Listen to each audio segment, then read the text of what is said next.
14/8/2024 స్వస్తి శ్రీ చాంద్రమానం క్రోధినామ సంవత్సరం దక్షిణాయనం వర్ష ఋతువు శ్రావణ మాసం శుక్లపక్ష దశమి బుధవారం. ఈరోజు దశమి పూర్తిగా ఉంది. అనురాధ నక్షత్రం ఉదయం 8:58 వరకు, వర్జం మధ్యాహ్నం 2:47 నిమిషాలు 4:27 వరకు, దుర్ముహూర్తం ఉదయం 11:39 నుండి 12:30 వరకు దుర్ముహూర్తాలు, సూర్యోదయం 5:46, సూర్యాస్తమయం 6:24, అమృత గడియలు రాత్రి 12:46 నుండి 2:25 వరకు, రాహుకాలం మధ్యాహ్నం 12 గంటల నుండి 1:30 వరకు రాహుకాలం. శుభ సమయం లేదు ఈరోజు కూడా.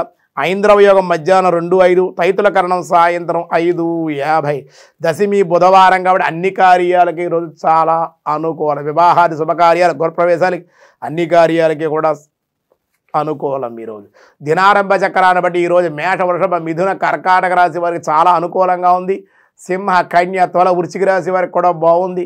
అలాగే ధనస్సు మకర కుంభ మీనరాశుల వారికి కూడా సానుకూలంగానే ఉంది అని చెబుతూ ఈరోజు చక్కగా విష్ణు సహస్రనామంలో మనకి ఏం చెప్తున్నారో చూద్దాం.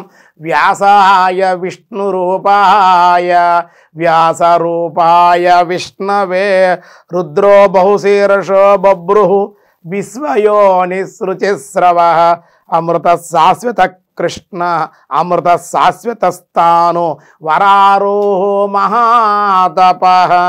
స్వామికి 9 నామాలు ఈ విష్ణు సహస్రనామాలు ఈ శ్లోకంలో ఉన్నాయి. రుద్ర బహుశీర్ష బభ్రు విశ్వయోని సృచిస్రావస అమృత శాశ్వతస్థాను వరారోహో మహాతప అనేటువంటి నామాలన్నీ కూడా ఇందులో ఉన్నాయి. అందులో స్వామి ప్రథమ నామం రుద్ర. ఓం రుద్రాయ నమః. రోదయితి రుద్ర. అందరినీ ఏడిపిస్తాడు. ఎప్పుడు? ప్రళయకాలంలో లయం గావిస్తాడు కనుక దుఃఖిస్తారు అని చెప్పారు. రుద్ర ఇచ్యుతే తస్మాత్ ఇత్యైవ పరమం కారణం అని శివపురాణం చెప్పింది. కనుక తన్ను ఆశ్రయించిన భక్తుల యొక్క సుఖదుఖాలకు దుఃఖహేతువులు కూడా పోగొట్టి సుఖాలను వర్షింపజేయువాడగుట చేత రుద్ర అని కూడా అర్థం ఉంది. కనుక భగవానుణ్ణి ఈ విధంగా రుద్ర అనేటువంటి నామంతో ఆయన పిలిచారు అని చెప్పి చెప్పడం జరుగుతుంది. మిగతా విషయాలు రేపు చూద్దాం. ఈరోజు స్వస్తి.